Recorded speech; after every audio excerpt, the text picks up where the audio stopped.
guys, Assalamualaikum. Bagi pengguna Z15 GT ya, yang pening-pening tak tukar sporim, ini aku share sikit.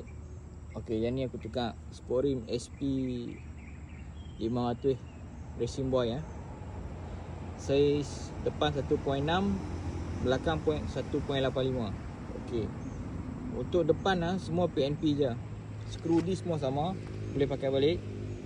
Lepas tu ABS sensor kena tambah satu washer. Kalau tak tambah washer dia akan jadi terlalu rapat dengan ABS nya ni. Lepas tu boost semua pakai balik. Okey. Spori RCB ya.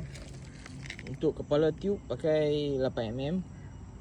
Tayar yang ni aku pakai 70-90. Okey guys. Okey, untuk yang belakang pula 1.85 saiz sporim. Tayar saiz 80-90. Belakang pun PNP juga.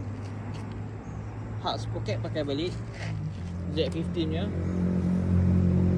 Okey, lepas tu sini je kena lay sikit bush disc ni. Yang original Z15 dia panjang. Lebih kurang dalam kena buang 2mm lah. Lepas tu baru boleh masuk tayar. Ni tayar pun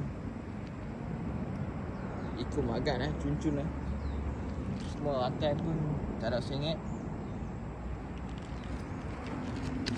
Semua kena grind sikit lah bush tu. Yang ni aku grind baru boleh masuk. Kalau tak grind memang tak boleh masuk. Yang lain semua PNP. Hard sprocket pakai balik. Sprocket pakai saiz 40. Sebelum ni original 14-42.